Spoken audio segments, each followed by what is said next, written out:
Podcast.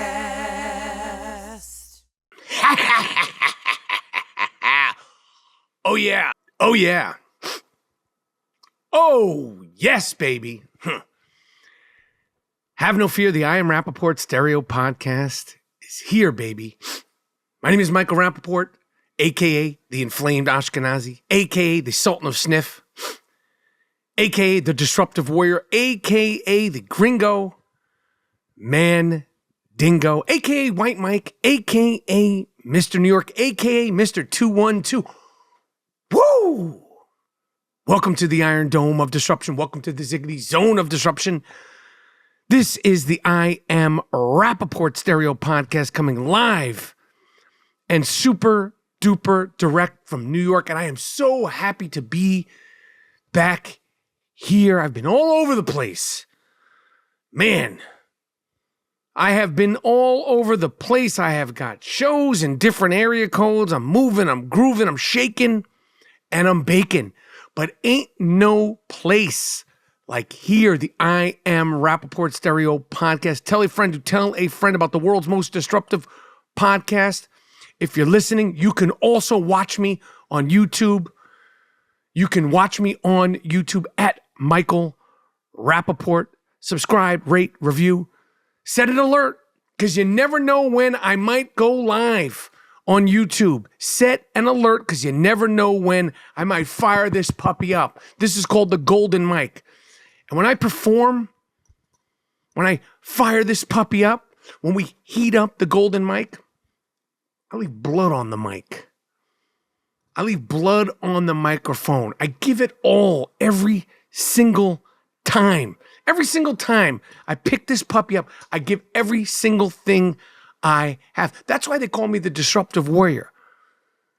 Anyway, I Am Rapaport Stereo Podcast. So much to discuss as we are here in spring. It's spring again. I will say this.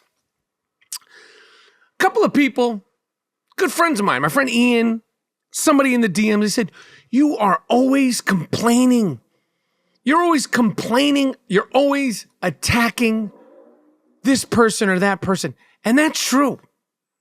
That is not far-fetched. That is not an untrue statement. However, that might be all you are seeing. Because there's not a podcast that has ever gone by where it's all, I mean, there's maybe one. There's one I could think of where it just was, and of course, there's some specialty episodes. But I always diversify the episodes. If it's not sports, it's some daily comings and goings from the life of me, the Gringo Man Dingo. And of course, I have my podcast with my wife, Rapaport's Reality. Rapaport's Reality, where me and my wife, Kibi, discuss all things reality TV. And it is an incredible time. Oh my God. It is an incredible time to be a reality TV fan. If you're not watching TLC, you're missing out. If you're not watching Love on the Spectrum, you're missing out. If you're not watching all things Bravo, you are missing out. We break all that down on our podcast every single Wednesday, like clockwork. Rapaport's Reality. You could listen where all podcasts are at Apple, Spotify, this, that, and the third. But I was a little offended because I was like, I don't just talk greasy. I don't just talk crap. I don't just go after people. I celebrate so many things. I celebrate reality TV. Reality TV has never been this good. With shows like Love on the Spectrum, with all things TLC, which I need to lean into more. This girl, Balin, with the Tourette's. People love that show. People are going head over heels about Love on the Spectrum. And of course, we are in an incredible period of time on Bravo. Summer House has never been better. The Real Housewives of Beverly Hills has never been better. And that is saying a lot. Not to say that this was the best season ever. It's just like, it just keeps going at a high level. It's like you get to a high level and then you keep going. That's the Real Housewives of Beverly Hills. You got the Real Housewives of Atlanta. You got the Real Housewives of all over the place on Bravo. Right now we have Atlanta. We're just into that season. Very controversial. Angela Oakley, wife of who? Charles Oakley, who I will say publicly, I'm never saying anything about Angela Oakley. Number one, because you don't talk crap about Charles Oakley's wife. That's not a smart thing. Unless you're a housewife, they can go at it. Me? Sorry. So Angela Oakley has been on Real Housewives of Atlanta, Real Housewives of Beverly Hills, just finished. They have a new show where the sons and daughters of other housewives are starting. I forgot the name of that. Can't wait. Summer House, awesome. Southern Charm, awesome. I go on and on and on all the time about all things reality TV. So if you're missing out on me celebrating gleefully reality TV, you can't tell me that all I do is break chops, complain, and attack people. You don't hear me attacking the great Erika Jane. You do not hear me attacking the great Erika Jane. Even the ones I don't like, Sutton Strack. Not my favorite right now, but I love her. Even if I don't like her, I love her on the show. Dorit. I don't hear you guys complaining when I'm just gleefully. It brings me so much joy to discuss all things reality TV, and I do it. I do it here, and I do it on my podcast, Rapaport's Round. You don't hear me talk about the NBA playoffs. They're sitting there, all you do is complain. You don't see me celebrating what's happening right now, my time. This and NFL, my time. I love it. Maybe I'm not smiling enough. I got to start smiling more. Jimmy smiles. NBA playoffs. I love it. See the smile? I love it. I don't just talk. I don't just complain. I don't just break balls. NBA playoffs. See, I even love watching LeBron James, Luka, LeBron James, Golden State Warriors, New York Knickerbockers, Big Body Brunson. Sorry, Kendrick Perkins. We came up with that. I'm smiling. See, maybe it's I don't smile enough. I got to start smiling more. We came up with the nickname for Jalen Brunson, the point guard of the New York Knicks. Me, I am Rapaport Stereo Podcast. We invented that. Big Body Brunson. That was me. I'm smiling, so I'm not attacking the great Kendrick Perkins on ESPN. I am pumped for these playoffs, and I'm saying it with a smile. I got to start smiling more. People are misconstruing my my tone, the T word. My tone has been an issue my whole life, toned. My ex-wife told me that. My kids told me that. I've had girlfriends that told me that. I've had my mother, my father, school teachers, and my current wife. They say, babe, your tone. My wife says all that, your tone. Maybe it's not what you're saying. Maybe it's your tone. I got to fix my tone. I got to fix my tone and smile more. Then people won't just accuse me of just attacking and breaking balls. I'll smile when I attack and break balls. LeBron James, your hair looks great, man. You should be brushing it all the time. You absolutely, positively do need to wear a do-rag when you're out on court, LeBron James, because you have waves, because you have so much beautiful hair. Is that better? That's what I need to start doing, smiling. Smiling when I talk. LeBron, absolutely, positively. You brush your hair as much as you want because you have so much glorious. When I think of good hair, I think of LeBron James. I don't think of John Travolta in Saturday Night Fever. I don't think of Allen Iverson's braids. No, I think of LeBron James. When I think of great hair and somebody who needs to be brushing their hair all the time, every time you see LeBron James, he's brushing his hair. And he should brush his hair because he has so much of it. And when people think of fantastic, flowing, good, strong hair, we think of LeBron James. See, I'm smiling when I'm saying that. People will stop saying, you're so angry. You're so angry. You're pissed off all the time. I'm smiling. So yeah, I'm going to work on my smile and my tone. My wife has told me for years, your tone, babe, it's your tone. I know sometimes it's not what you're saying. It's how you're saying it.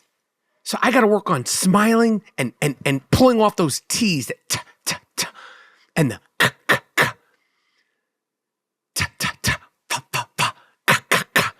and smile. That's what I need to start making that my personal goal. But the NBA playoffs are happening. I'm excited about it with a smile. Also, another thing, before I even go down the NBA playoffs, some people say, you're always attacking, you're always going after people, you're always complaining. So I mentioned All Things Bravo, the great ending of The Real Housewives of Beverly Hills and the sustainability of that show. Year after year after year, bringing a new cast member. Still great all the time.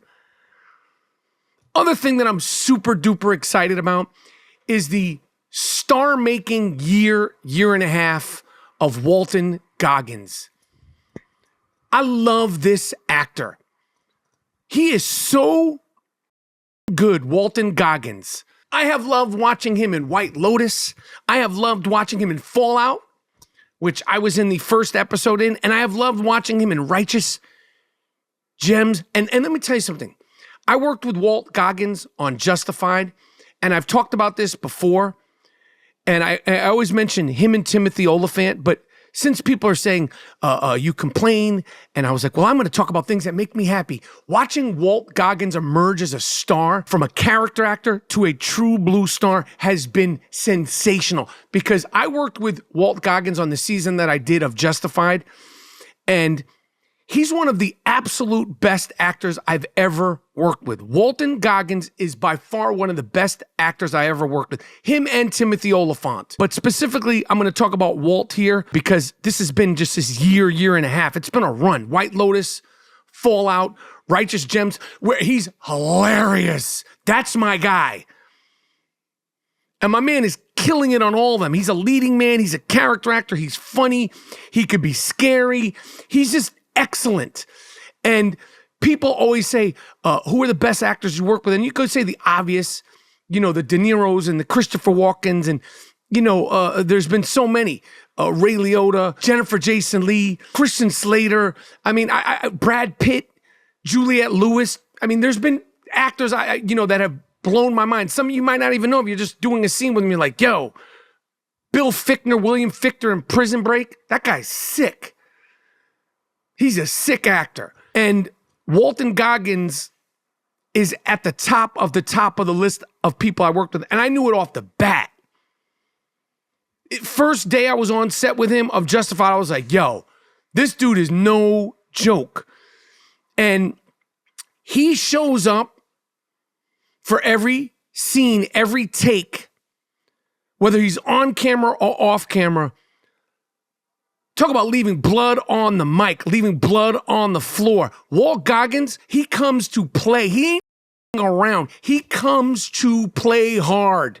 Talk about athletes that play hard. Allen Iverson, Latrell Sprewell, Michael Jordan, Willis Reed. Basketball players that go all out every single play. Walton Goggins does that. And I got that, boom.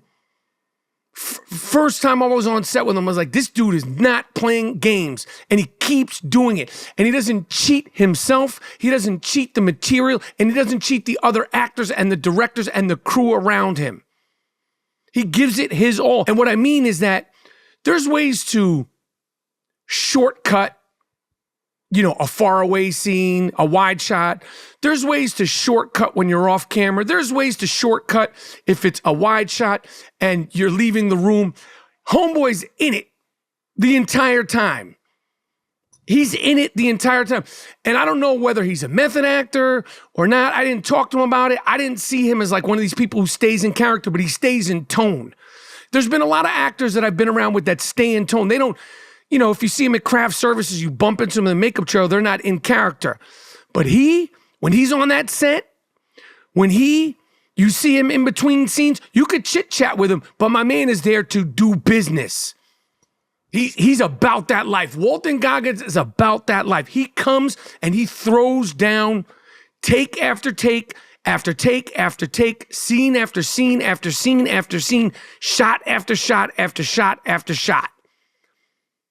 He's dope. So I'm happy to see his success. I'm honored that I got a chance to work with him on Justified. Like I said, him and Timothy Oliphant, they were 1 and 2 because when I worked on Justified, so many actors, when you show up on a set, they could be like, oh, Rapaport's here, it's our show. Oh, this person's here, it's our show. Both of those guys were like, yo, Rap, we're happy to have you. Throw down. So it's not just about who he is as an actor, and who they were as actors. It's who they were as people. They made me feel comfortable. They made me feel welcome. And they it's like, I use another sports analogy. They passed me the ball and we're like, shoot that. Shoot. And keep shooting.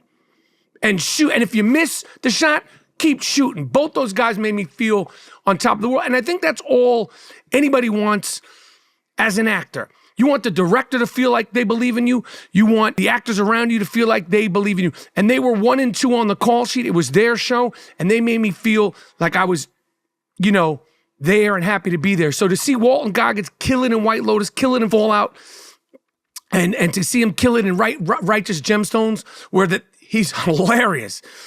My man on Righteous Gemstones is way out there. Funny as so that's 3 things on today's podcast that I love, that I'm happy about, that I'm excited about, that give me glee, joy.